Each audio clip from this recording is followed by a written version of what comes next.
Hello, my name is Jordan, and my goal with this video is to give you the most concise breakdown of the changes that just came in Hotfix 11 to Dark and Darker. I'm going to be breaking this video into 6 different chapters so that it's more organized, and they will be YouTube chapters so you can click on the ones that you want to watch. Those chapters will be Barbarian changes, Wizard changes, Bard changes, Rogue changes, General changes, and then I'll have a 6th part where I will just talk about my opinions on these changes, but we'll go through them quickly and then we'll talk about what I think that they mean for the meta that's currently in Dark and Darker. Changes to the Barbarian are mainly focused on the Francisca Axe and Achilles Strike ability combo. The Francisca Axe damage is going to be slightly reduced. We'll have to see what that number is exactly, but the Achilles Strike's physical damage on hit has been reduced from 10 to 0, and the damage taken per step decreased from 5 to 1. If you didn't know what that ability was, basically somebody would proc the ability on the axe, throw the axe would hit somebody, and then Achilles Strike would affect on them. Basically meaning that they would take 10 immediate damage in addition to the damage of the axe, as well as every step that they move after they were hit by that during the duration of the ability would deal 5 damage. It was a very strong tactic. A lot of barbarians were buying axes left and right to use this. Basically, they've taken that a huge notch down, and instead they've actually buffed Achilles Strike slow so that it's now 30% instead of 10%. The axe specialization perk for the barbarians was changed from +5 additional physical damage to +10% physical damage bonus. The wizard changes include the haste spell duration being decreased from 12 to 6 seconds. The wizard's invisibility duration was decreased from 5 to 3 seconds. The movement speed was reduced from 70 to 65% of the base move speed when casting with a spellbook, and the same decrease to the crystal ball as well. The bard had a fair few amount of nerfs. The bard's Song of Silence now targets all nearby targets, including oneself. The effect radius of the Bard's Unchained Harmony has been changed from 600 to 300. The Bard's Tranquility now heals 1 recoverable HP over 10, 20, and 30 seconds. And Bard's Tranquility effect now only applies while you're resting.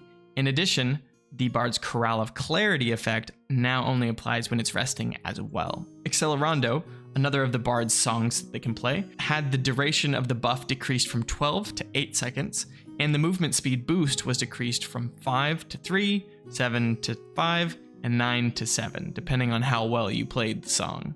And the last change to the Bard is the drum's move speed penalty being increased from 20 to 30 move speed.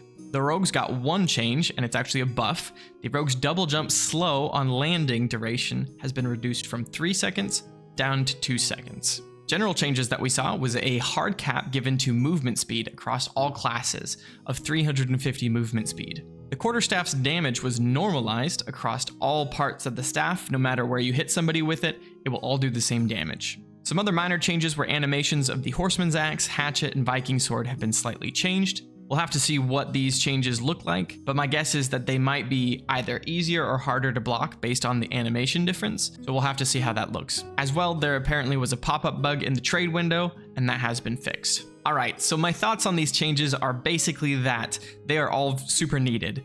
The devs basically said that a lot of these changes they would have waited until next week to put into effect, but basically the Speedball Death, how do they say it? The devs were calling it the Speed Death Ball meta. Essentially, you would have a wizard and a bard, which would give a melee character, either a barbarian, fighter, rogue, or whoever, a bunch of buffs. So the wizard would make them invisible, haste, the bard would give them all movement speed, and the wizard would be getting their spell slots back from the bard's Chorale of Clarity, excuse me. I know how to pronounce chorale.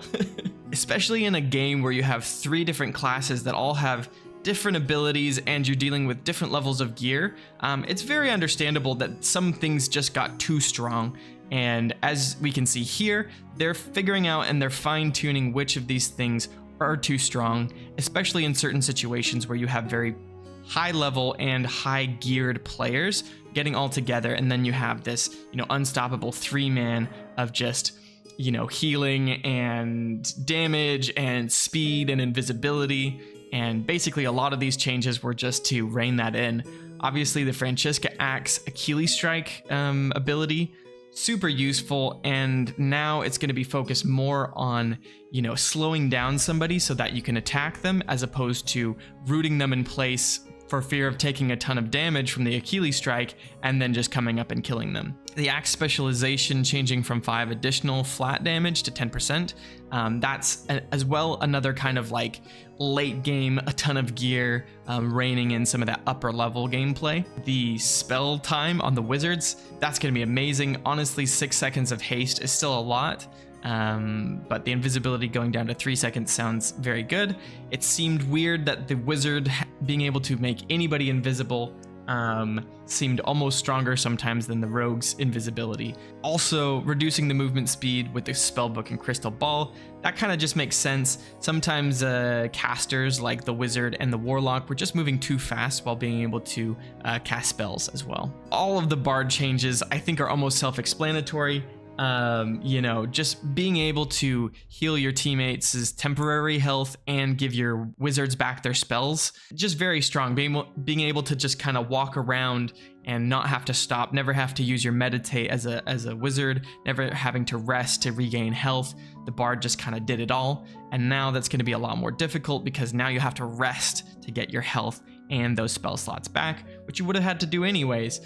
So I think it's going to just make that rest a faster experience rather than just making it so that you never have to stop and you can just go around and PvP the entire map. I think the rogue's double jump slow being reduced is a nice kind of little tweak, because being slowed for 3 seconds, I was getting chased by fighters with sprint and getting, you know, just absolutely run over because, you know, I happened to press double jump, trying to jump over like a sword or something like that. Hopefully this won't be as punishing to the rogues. 2 seconds obviously is still a long time in a fight, but much less than 3 seconds. The movement speed change, giving a hard cap of 350. Apparently there were people spiking above 400 movement speed with various buffs and haste from the wizard. So basically the devs said that they really didn't intend the game to ever get to this point where you could be moving that fast. They want the game speed to be a little bit slower, a little bit more strategic.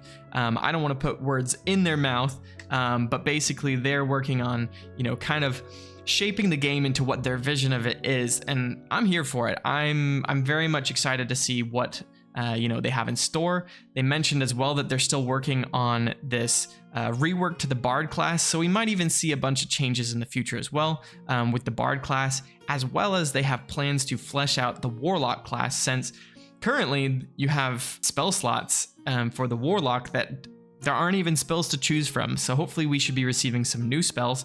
They mentioned that maybe next week we might be getting some of those changes. We'll have to see if that's what drops, but if you're interested in hearing about all the latest and greatest about Dark and Darker, then definitely subscribe to the channel. I'll be updating you, giving you all tutorials and all useful content for Dark and Darker. And as well, I do live stream Monday, Wednesday, Friday on Twitch, so definitely hop on over there if you'd like to catch me live. Thank you all very much for watching the video. Take care and have a fantastic rest of your day. We'll see you out there in the dungeon.